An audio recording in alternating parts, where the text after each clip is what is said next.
حضرت مولانا جلال الدین رومی رحمۃ اللہ علیہ۔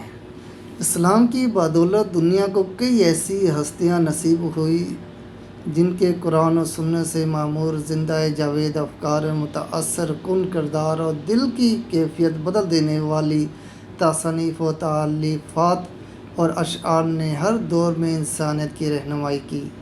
ان میں سے ایک ہستی حضرت سیدنا مولانا جلال الدین محمد رومی علیہ رحمۃ اللہ کوی کی بھی ہے۔ نام و نسب آپ کا نام محمد، لقب جلال الدین ہے، جبکہ شہرت مولانا روم کے نام سے ہے۔ آپ کی ولادت 6 ربیع الاول 604 ہجری بمطابق 30 ستمبر 1207 عیسوی کو بلخ میں ہوئی۔ آپ کا سلسلہ نسب امیر المومنین حضرت سیدنا صدیق اکبر رضی اللہ تعالیٰ عنہ سے ملتا ہے۔ نفحات الانس صفحہ نمبر 484، الجواہر المضیہ جلد نمبر 2 صفحہ نمبر 124۔ تعلیم و تربیت آپ رحمۃ اللہ علیہ کی ابتدائی تعلیم و تربیت والد گرامی حضرت مولانا بہار الدین محمد صدیقی علیہ رحمۃ اللہ کوی نے فرمائی۔ آپ رحمۃ اللہ تعالیٰ علیہ اپنے والد کے ساتھ بغداد آئے۔ یہاں قیام کے دوران فقہ اربعہ کی تراویح اشاعت کے لیے قائم مدرسہ منتصریہ میں آپ کی علمی نشو و نما ہوئی۔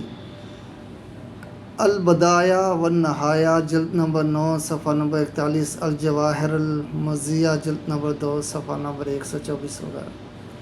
علمی زندگی جب والد گرامی کونیا ترکی میں مستقل طور پر مقیم ہو گئے تو آپ رحمۃ اللہ تعالیٰ علیہ بھی یہیں مستقر رہائش اختیار کر لی۔ والد ماجد کے وصال کے بعد آپ رحمۃ اللہ تعالیٰ کوینیا کے مدارس میں تدرس فرما رہے تھے۔ شرف باعث حضرت مولانا جلال الدین محمد رومی علیہ رحمۃ اللہ کوی حضرت سیدنا شمس الدین محمد تبرازی علیہ رحمۃ اللہ کوی کے دست اقتدار پر بیعت کی۔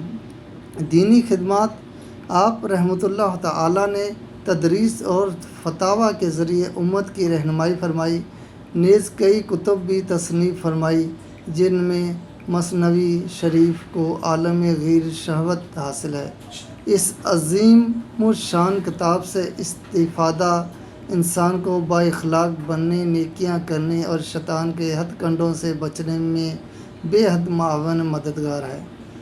آخری وصیت مولانا جلال الدین رومی رحمۃ اللہ تعالیٰ علیہ نے آخری وصیت یہ فرمائی کہ میں تم کو وصیت کرتا ہوں کہ اللہ پاک سے ظاہر و باطن میں ڈرتے رہو، کھانا تھوڑا کھاؤ، کم سو، گفتگو کم کرو، گناہ چھوڑو، ہمیشہ روزے سے رہو، رات کا قیام کرو، خواہشات کو چھوڑ دو، لوگوں کا ظلم برداشت کرو، کمینوں اور عام لوگوں کی مجلس ترک کر دو، نیک بختوں اور بزرگوں کی صحبت میں رہو۔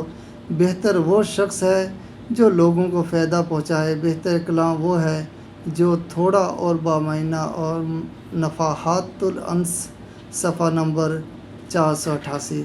وصال آپ رحمۃ اللہ علیہ کا وصال 5 جمادی الاول 672 عیسوی بمطابق 17 دسمبر 1273 کو ہوا۔ آپ کا مزار مبارک ترکی کے شہر کونیا میں ہے۔ الجواہر المضیہ جلد نمبر 2 صفحہ نمبر 124۔